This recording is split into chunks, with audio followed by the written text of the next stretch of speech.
Welcome to this afternoon's event, another event in the Women's and Gender Studies 35th anniversary celebration. And I'm going to read a list of co-sponsors who are responsible for making this happen.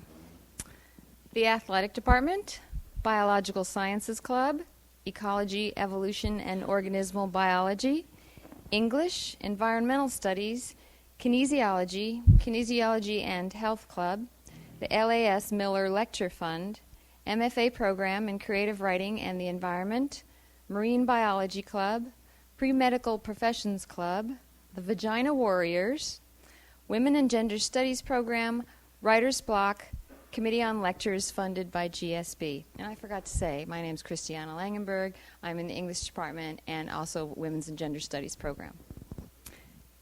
Dr. Gabriela Miotto has a great love of nature, languages, human rights, dance, and poetry. In addition to her medical degree, she also holds a master's in public health. And as a family physician, she has focused on community and integrative medicine and multicultural wellness practices in California and Alaska. Gabriela has also volunteered considerable amounts of her time for humanitarian relief and development work in Latin America and the Balkans. She is passionate about many things, just one of which is the focus of her talk today, the partnership between mind and body wellness. Her poetry appears in Pop Art, an anthology of Southern California poetry, and she is on staff at the Children's Clinic in Long Beach, California. And now to get you all in the mindset of being receptive to thinking and listening to poetry, thinking about and listening to poetry, I'm going to read a poem by Franz Wright, who works with addicts and mental people who have issues with mental health. One Heart by Franz Wright.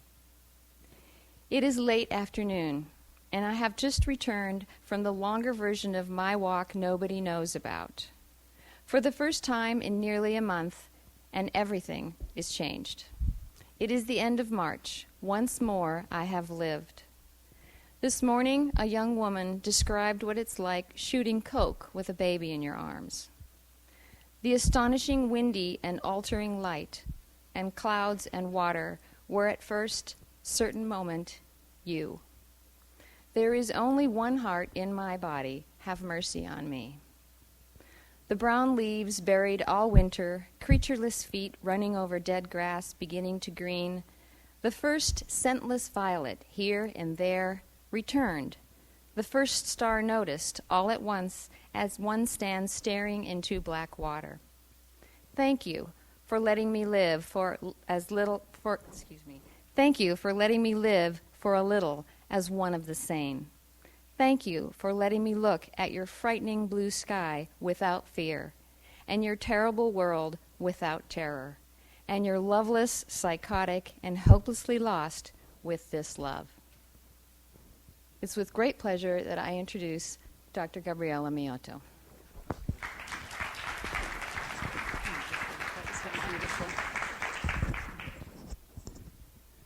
Bear with me because I'm not very high tech. Let's see. I just want to make sure it's at the right angle. Can you hear me or no? It needs to be louder, huh? I may just have to hold it. If I hold it, is that all right? Yeah? Okay. Oh, thank you. Well, I'm just so pleased to be here in Iowa. It's the first time that I'm in the heartland, so it means a lot to me. And that poem was quite beautiful, Christiana. And I want to thank you for all the work you've done, too, in terms of arranging this, all the heart that went into it, all the thoughtfulness. So thank you so much. And to all of you also for being here, because it really is a wonderful thing to be able to, communicate on both sides. So. And to all the organizations who sponsored as well. So the name of my talk, the presentation, is Healing and the Imagination, Body and Psyche as Landscapes. And I often think when I'm in the exam room with my patient about how many landscapes are really intersecting in our lives. I mean, we sit in a certain place and the environment is around us. Our heart is a landscape of everything that we've gone through and everything we maybe hope to go through. making sounds. Do this. If I don't shoot it across the room. Try that. Can people hear me? Yeah? Okay, thank you, thank you. So our hearts and our bodies, the way our symptoms speak. And so basically this presentation is about looking at the different ways I have found have really been powerful to me and to my patients in terms of moving through illness and healing in different ways. And this first slide is actually from Chiapas, Mexico, when I was working down there in 97 and 98. And we would walk through the forest and put little pink ribbons on certain trees so we would know how to return back to our site, because at the time there was a lot of military in the area and it wasn't as safe to go on the main roads. So, but I love the picture because of the fog, the mist, the mystery, as our lives are mystery. So some of the healing practices we'll go through together. We'll talk about dream tending, because I think our dreams really are very powerful medicines. And it's not just the dreams we have for our life, but it's the dreams that come every night to us. And, they say that we dream at least 6 or 7 dreams a night. And sometimes it's hard to remember them. But when we do, I think it's really important to work with them, because they are images of healing for us. Then there's the symptom tending, whatever our symptom might be. There's therapeutic art and there's therapeutic dance that I'll share a little bit with you about that I help facilitate at the clinic in Long Beach. And of course there's poetry. For me, poetry is the way I think I have. Well, when I hear so many stories of my patients and I try to hold all that, at a certain point, I think if we don't do something with it, we can implode. And so for me, poetry helps me deal with what I have heard, put it into a form where I can then send it out again, and then I have space in my heart and my ears to hear the next story.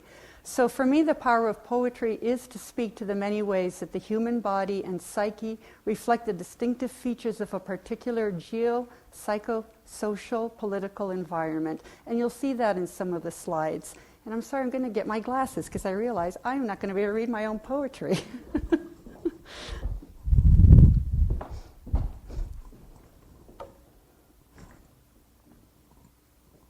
And I think the other really powerful aspect for me to poetry is motivating action. We talk about behavior change, in medicine.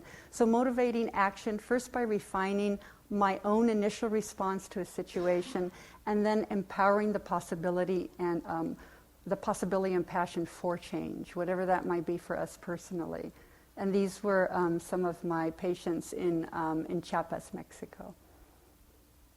So this particular poem came from an interaction I had with a patient this past summer. And she is 30 years old, and she had told me that she had never had a piñata in her life. And her employer, actually for her 30th, gave her a party and had a piñata. And we were talking about the symbolism of piñata. So what I would like to offer you is, for some people, reading is actually not something they like to do with poetry. They prefer to listen. So feel free, whatever is best for you, either closing your eyes or having them open as I go through the poetry. Piñata for Lucrezia. Do all of us have a piñata of our lives, something chewed over and over again, or shaped from the clay of the master potter into some magnificent animal shape that is totem to us? Something that has crawled or roared or flown or swum from dream world into our consciousness? And can we only honestly break it open with the cutting of some medicinal plant after we have willingly blinded ourselves to the things that cause us to stray from the path that is ours, to finally find the jewels and shards, the sweets and seeds that give us our name on this mighty earth? So I thanked her for bringing up, the idea of piñata. And the reason I also talk about clay is, some of you may know, piñatas are not always made from paper mache, but they're also made from clay.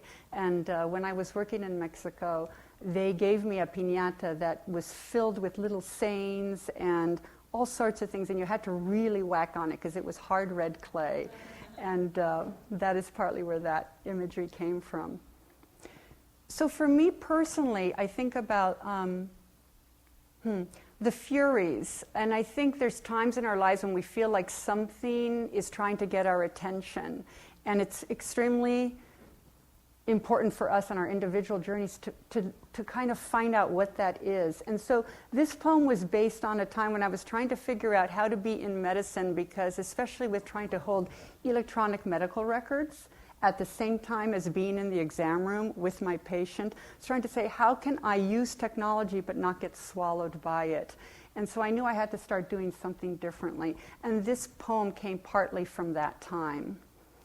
And the Erinyes, the strong ones who guard loyalty to the bloodline. So Uranus, the story to the background of the name is that Uranus came first, and his son Kronos overthrew him and castrated him and sent the seeds and the blood flying. And where the blood hit the ground, the Furies came up. So on this path I have been walking. I hear a scraping on the stones, as if something may be stalking. I do feel it in my bones. It aims to discourse with my heart, and yet I keep to this same pack, medicine, ancestry, all apart. When suddenly it's at my back, furious now, the snake-haired maidens, unresting and avenging come, with primordial kinship bidden, to claim again a fertile one. Calling from the gods' castration, asking for my tears and blood, demanding now disintegration to set my paws in other mud.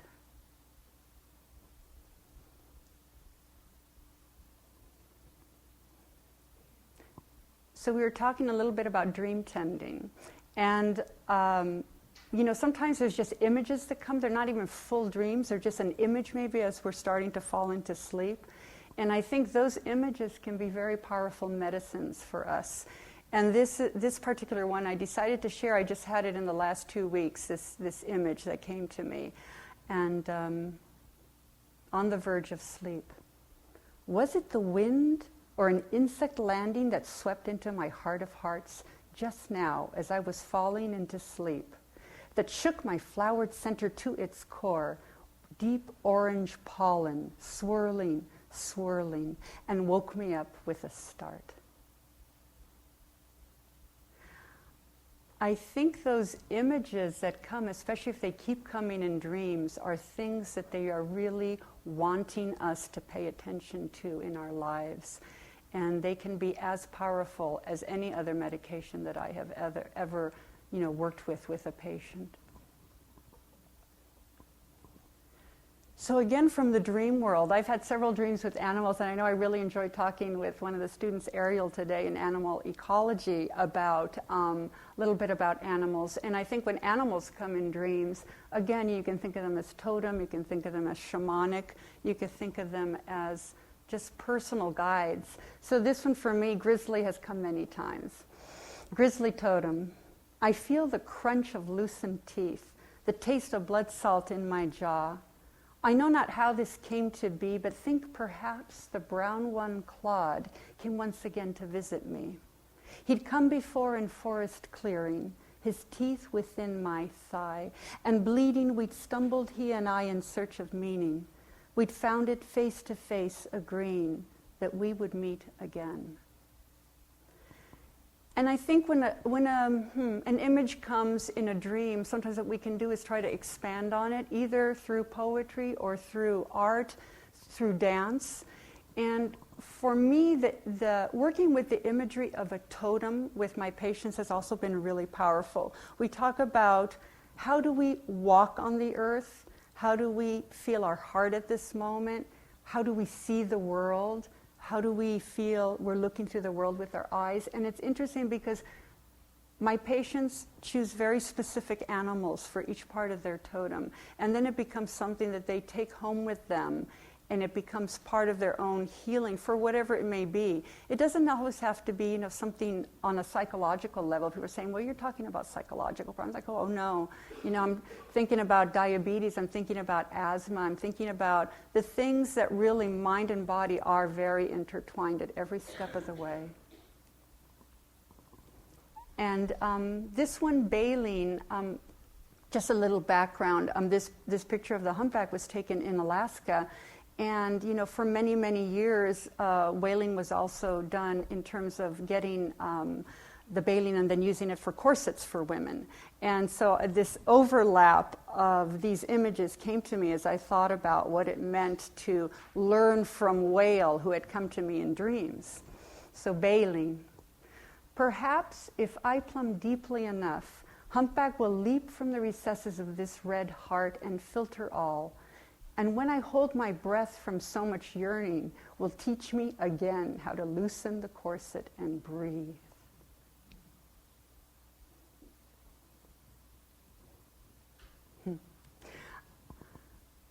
One of the things I love to do when I'm writing is, I know we talked a little bit about writing earlier today at a luncheon, and for me sometimes I'll scribble notes to myself, even just a word or two, if I've had an interaction with a patient that has deeply moved me and there's something particular I wanted to remember.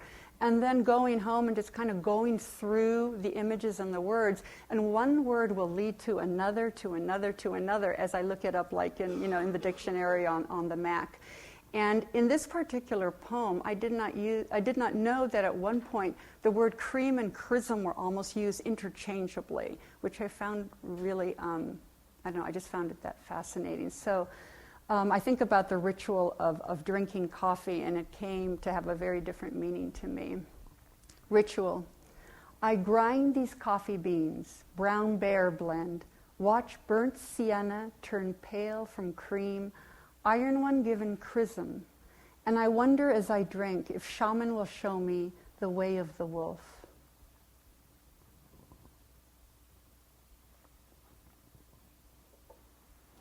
So, I think dreams are so powerful, and then we also look at our natural environment and the beauty of nature. And I'm just thinking as Christiana drove us, to get here from her home, the beauty of the land here, even, in winter, to me, the land has such incredible contrasts. And I think that's another place where we can find healing images, is from the nature around us. And I happen to love Yosemite as a place that it means a lot to me. And I don't know how many of you, I see some nods out there, have been to Yosemite. So I try to go every year in winter. And one year I was flying somewhere else, but I flew over Yosemite. And I thought, this just brought just a lot of joy to my heart. And I was thinking about that combination of knowing a place so well, like knowing a person so well. There's just something that we don't forget that stays with us. So recognition. I awake mid-flight as though someone were whispering to me, whispering urgently, I am here. Clouds clear below this metal bird, and snowed peaks become the familiar body of the beloved. My own being now alert with recognition. Half Dome, a scapula of granite, Nevada Falls, blood of Yosemite's heart. El Capitan, ever watchful guard over the slumbering and tender Yosemite Valley. I would wish to share this with you. They say that we are driven to find beauty or go mad. Today I'm saved from madness once more. So this place really has a lot of sacred feeling to me. And then this is one of the, the wonderful aspects of nature to be found there. And this deer was very, very close to me. And just looking into its eyes, I felt something go through me. So I wrote, Ode to Deer at Ahwahnee. Scrape, crunch, break, tear, silence. Antlered deer assesses me, bone of my bone. On this afternoon of Yosemite stillness, shelter from the chaos, daring me to map the way across the chasm of fear, bold beholding. Is it too dark? Do we need to do something with the lights at all? Or are the slides okay? The slides are okay? So I'll move from the idea of, working with dreams and working with nature images into a little bit of the examples from my clinic, which is the Children's Clinic in Long Beach, California. And we run these patient group visits which we call Bienestar Wellness. I work with probably about 80% Spanish-speaking patients at this time. And we've divided it into two parts. Twice a month, it's either therapeutic art or therapeutic dance. And with the art, we've done collage and acrylics. And you'll see some examples of that. And with therapeutic dance, it's Tai Chi, it's yoga, and it's something called authentic body movement. We're listening to music, usually music without words, because words can then get in the way of one's own really being with the sound of the music. People basically move how they feel called to move. So it's not a dance class. And this gives you an idea of usually about how many patients we have, anywhere from 10 to about 25 or so. And these are some of my patients with their collage and their acrylics. And then these are two examples. So the one on the left she named it Butterfly of Change, and it was, she was going through depression, was in the process of really making huge changes in her home living situation, and so she drew this with the butterfly emerging from a cocoon. And she said she brought it home and she put it in a place where she could see it every day to give her strength to make those changes that she was going through. And then the other one was Lying in the Open Field. And this was one of my patients with asthma. And she said this image came to her of being able to connect with her own deep power of breathing by thinking of this lion roaring in open space.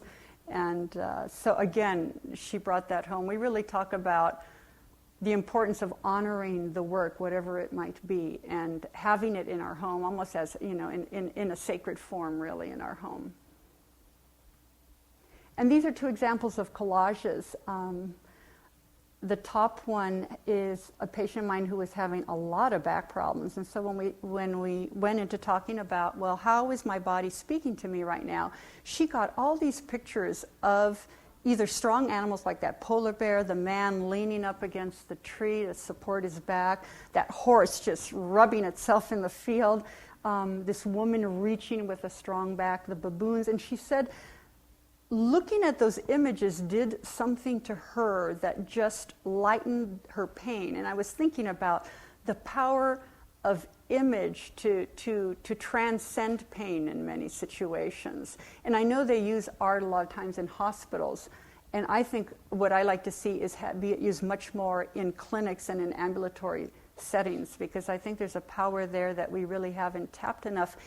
In medicine, I know there's incredible art therapists, but we just, for some reason, have not really brought that in enough. So I was very moved by this collage. And the other one was about making room in the cave for the gold of instinct. So you can see she has like a shamanic figure there. She's got a hawk, a wolf, the humpback, part of a sea anemone, and then that gold in the center. So each of those animal symbols were very important to her. And it was about reclaiming an aspect of herself that she had kind of put aside, and she knew she wasn't living fully. And then these were two acrylics by a patient who had severe back pain because of a herniated disc and ended up having a right foot drop and emergency neurosurgery. And at that time, they found out she had an ovarian tumor. And so the other one is based on her work of dealing with the ovarian tumor and that time in between of just having had one surgery and not being able to operate immediately until she got to here. So this in-between time was about how to work with the images from the medical problems. And the one on the left here, she ended up naming her ovarian tumor Scheherazade because she felt she had a lot of stories to tell her, and she had a month, to listen to these stories. And it turned out to be a benign tumor, which was not something her gynecologist had thought it would be. So a lot of gratefulness there. And then the other one is a painting that she gave to her neurosurgeon who did the work on her back. So I think art and medicine. I used to work at the Venice Family Clinic in Venice, California, and actually our major fundraiser there was an art walk, and I think about the power of art on so many levels. So jewel in the wound. I burst through the wall of spine, heaving disc and shattered bone in my wake, muffling the memory of movement and sensation in the world external, creating the path to inner journeying instead, to show that one can still dance with paint and graphite entwined on paper to complement the mad flamenco of living limbs in space. You know, this is very interesting. Let's see. Okay, well, I think this will be one of those times where I'll just read it, and because I don't think you can see it. This one is called Notes, and it's kind of the idea of notes to myself and just in general. So, notes. Have I told you how birds converse in early mornings on Pacific bluffs? They breathe in rosemary and exhale music. And magnolia blossoms this midsummer are as large as human hands, each petal, as they cup themselves to hold the sunlight. And jacarandas rain down purple on people and cars below, making wine of shade. And being witness to all this, I bare my heart and dare it to be courageous again, to grow back my own fur and feather myself anew, that I do not steal protection from others, nor wear a garment that does not fit me. My heart is awakened to the dance once more, so that music will always lift my limbs, my paws, with yours. So now we move into dance after that last poem, and this is some examples of the Bienestar Wellness group for body movement. There's people from all over the world in these groups. In this particular group, it was only women. There tend to be more men in the art group than in the dance group. And here they were doing some paldangum moves from Korea. So I'm thinking about the power of movement in our lives, and so a couple of these next few poems are based on that idea. On washing my feet after belly dancing. Water and soap mingle with the dirt-hugging toes after these evening hours of camels, snakes, and shimmies. I feel the serpent still from spine to fingertip, the camel sway of breasts, the hips an infinity of horizontal figure of 8. This Middle East of my body now quieting for bed.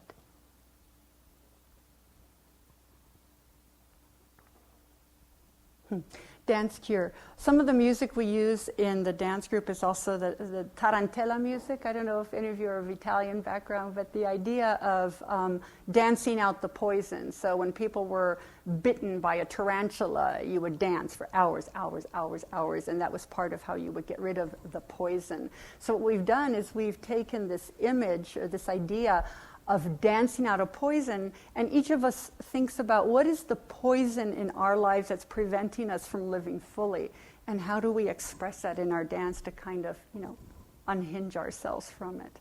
So, dance cure. When you are bitten by the black wolf spider and feel it still upon your back, remember the tarantella. Grab the tambourine. You must have hands for this. If you are temporarily handless from your long journey, ask a friend, a good friend, whether she can lend her strength to bleed on the skin of the drum, for the dance is wild, feet pounding earth red in the black, starless night. And whirl in a trance until dawn again brings shadows. And in that early light, see shreds of an old web that can no longer bind you. Gather them in memory, honor them in fire, walk into the day.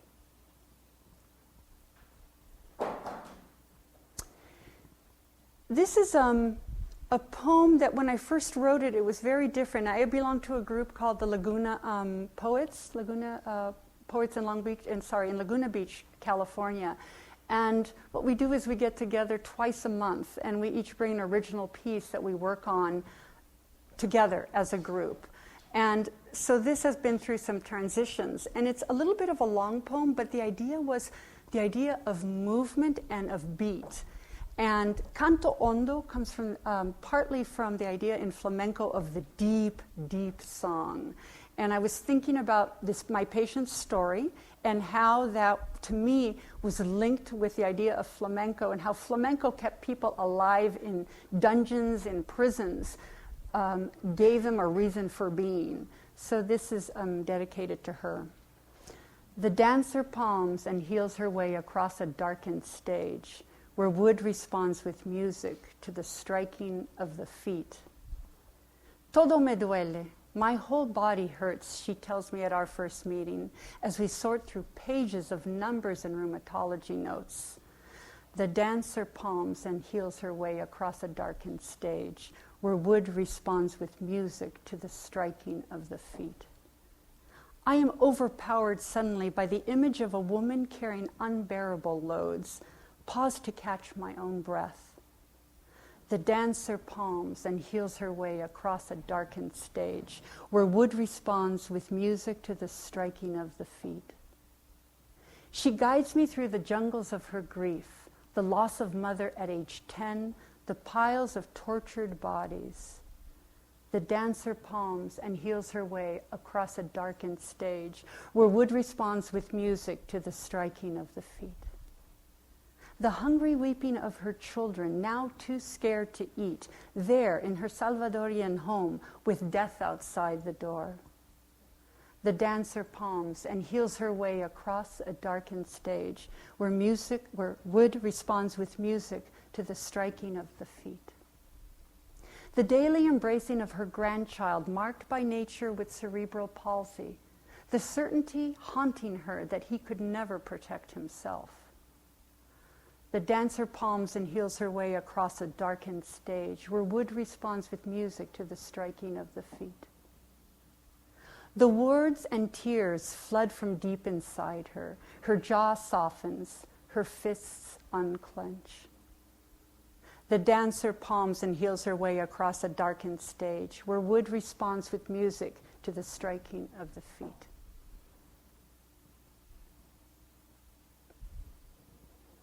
So I don't know how many of you are coffee drinkers here. Probably coffee and tea, but for me, coffee became a very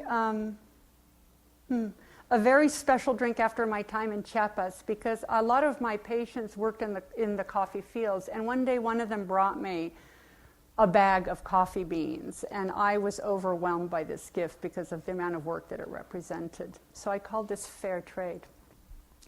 This mahogany coffee brewed into white ceramic takes me back to Chiapas jungles, to your presence in a small exam room off a luscious courtyard of birds of paradise and bells, holding a bag of coffee beans. Each green seed of that kilogram disrobed of its red berry and separated from its mate by the repetitive dance of your graced hands. It is not the caffeine, but the memory of such a gift that awakens my heart this warm afternoon in my desert home, far from your rainforest. They're really beautiful trees. How many of you have seen coffee trees in different parts of the world? Yeah? They're so beautiful. The red of that berry and the thought that, there's 2 seeds inside every single berry, but the work to take the berry pulp off before you can get to the coffee seed. Hunger. This made me think of, we're talking a lot about writing this week about the passion that we all have for different things in our life, be it animal ecology, be it creative writing, be it medicine, whatever it is. Sometimes, we know that there's something that wants our attention that we want deeply, and so this is partly based on that. It could be, it could be related to a person, but it could also be to the passion of our lives. Hunger. The flavors of desire come in midnight, sunrise, afternoon, dawn, sundown, twilight, daybreak, high noon, evening, dusk, nightfall, and morning. If you try to forbid desire, make of it an opera prohibita, she will call for her ram's horn trumpet, bellow in your ears, tear you to shreds, leave you parched by the side of the road. Better to die of heartbreak.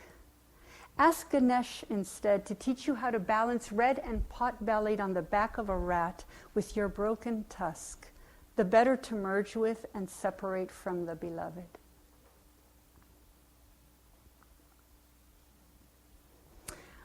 This is a poem about birthing, so for all who have given birth out there and for all of us who have been born. Jessica Rose Giovanna, and she happens to be my youngest niece.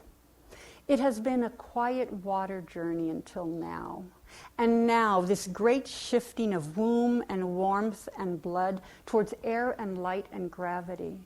A vast surrounding pressure, voices calling through the darkness, a sudden vacuum as liquid waves crash towards the vault of birthing, head boring towards enlightenment after months of moonless carriage, arms thrashing to grab the void, then find the breast that will now be home.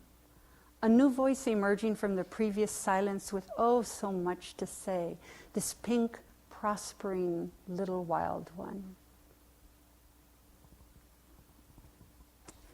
And this is the last poem. This came from a story I heard on NPR last year about crocuses and about saffron. And I had no idea that it took 75,000 blossoms of the saffron. You're shaking, you're nodding your head, yes. Yeah, to make 1 pound of the saffron.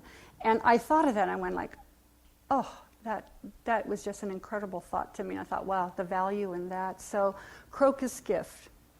You ask me what I want for Christmas, to be marked on hands and lips and heart by saffron. For if it takes 75,000 crocus blooms to create a pound of that vermilion with which to spice our lives, I want to be anointed by that little purple flower with the golden heart for my own life's work. That's it.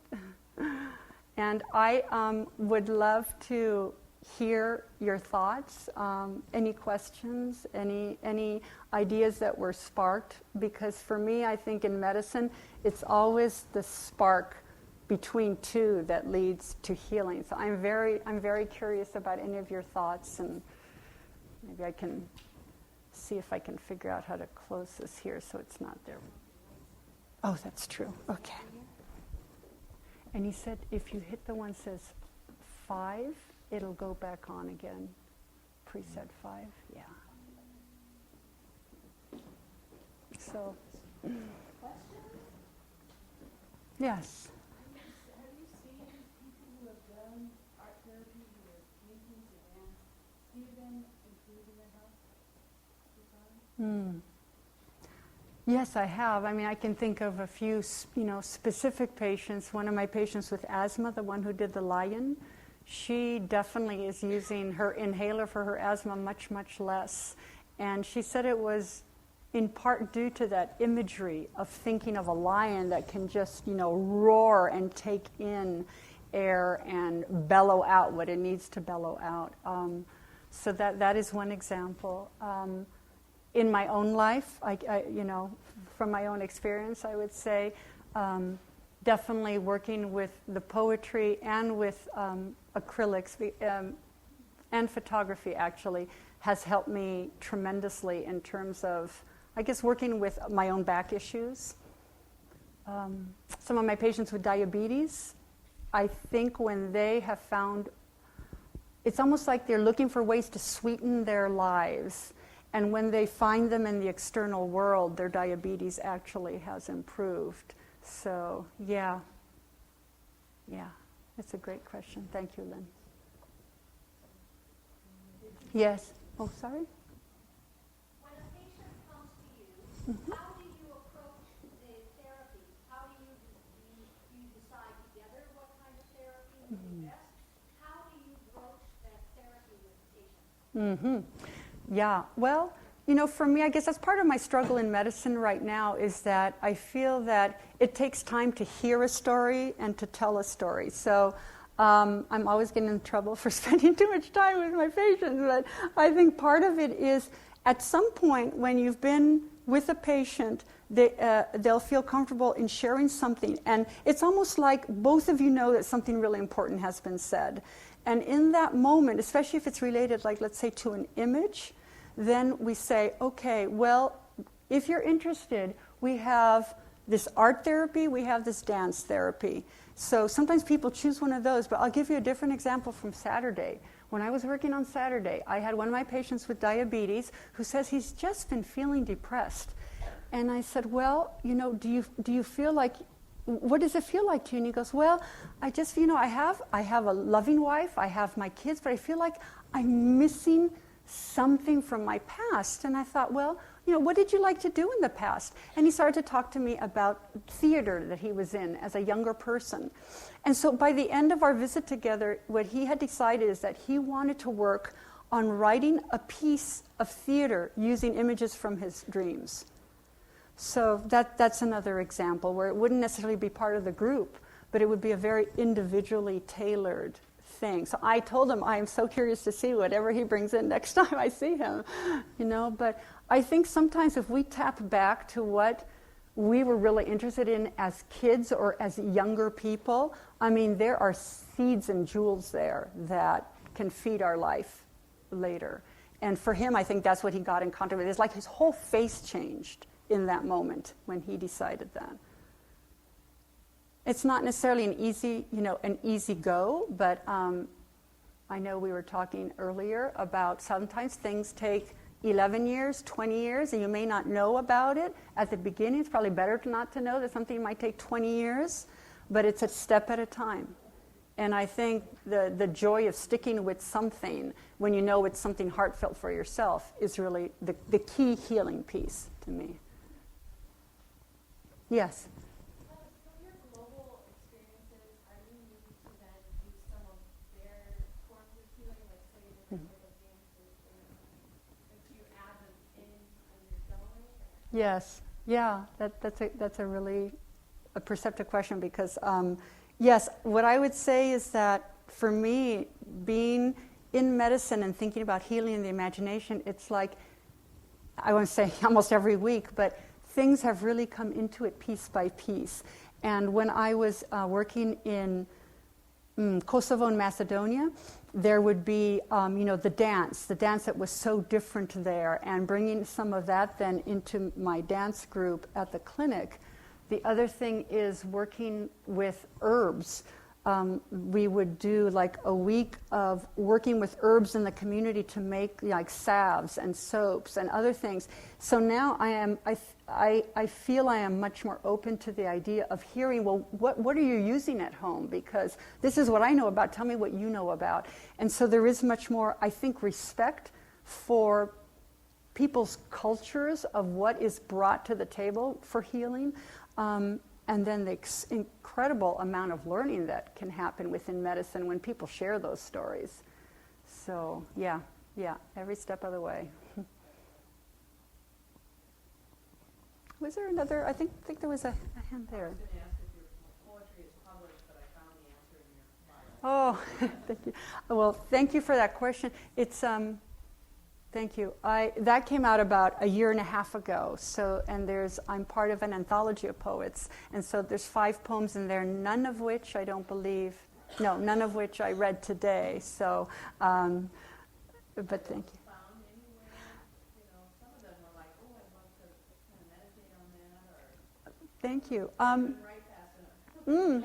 Not yet, but that's what I'm hoping for. I've gotten talk about communication between people and encouragement. I've gotten a lot of encouragement from people to work with my poetry, and I think that is a really important aspect to me in healing is how we encourage one another in our lives. So I feel very lucky to be part of the Laguna Poets, which has really held me, so to speak.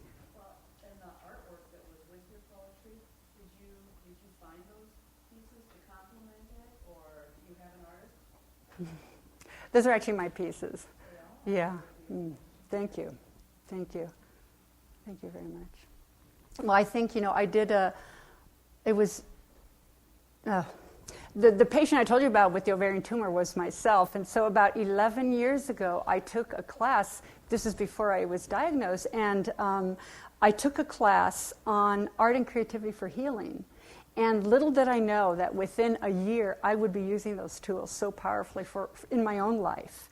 And so I think when it was so deeply felt by me, then I knew I could talk about it more authentically, with my patients. And I think that is what has helped with your question, how do I present things? I also sometimes share about, my own journey with the art, with the poetry. And interestingly, we were talking about word and image also. I mean, the idea is that image precedes word, and working sometimes with people who are either lower literacy or illiterate, I have found that so powerful to work with collage and imagery, because then the words come out, spoken, and then someone can write down those words if the person doesn't know cannot write themselves. So I think there's so many incredible ways where we can work with imagery and with art within medicine. Yeah.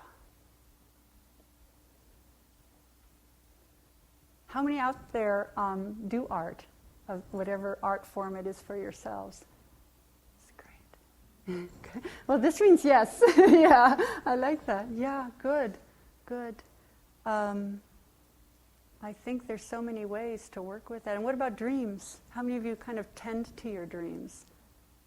Yeah, good. There's a wonderful, I took some classes in Santa Barbara at a place called Pacifica Graduate Institute, and there is a man who has really pioneered this idea of true dream tending. His name is Steven Eisenstadt. But if you were to put dream tending into Google, I'm pretty sure his name would come up. Anyway, he's at Pacifica Graduate Institute, and he really talks very deeply about, the personal image from a dream, how to amplify it in creative ways, how to think of it also as nature dreaming through us. So it makes me think of the animal ecology and the environmental studies, how that can be so deeply linked. But he has such a beautiful way of speaking about it. So if any of you are interested in working more with your dreams, he has a great book out on dream tending. Yeah. Mm-hmm. Steven Eisenstadt, Aizenstadt.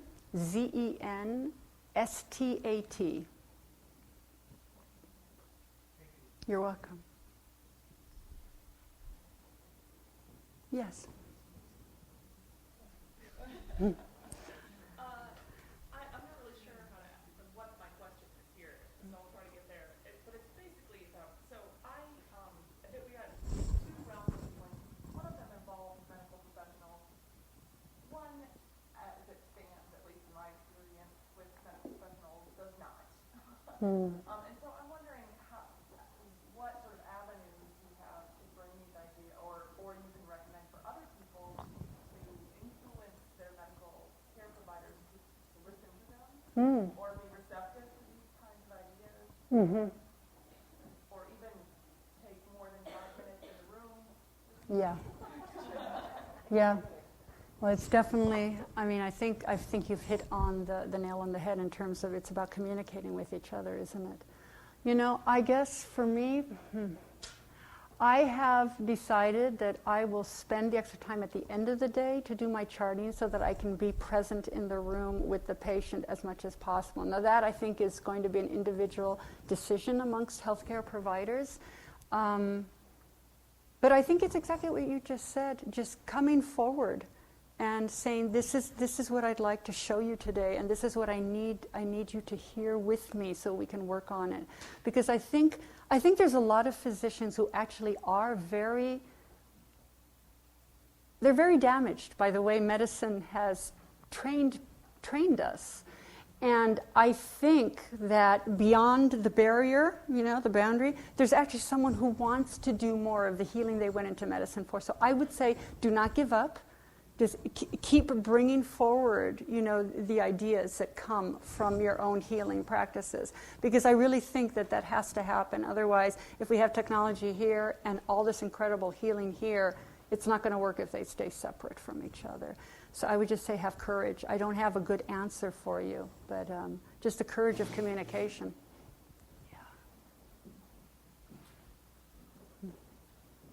Thank you all for coming, and we just have some refreshments in the back of the room that you're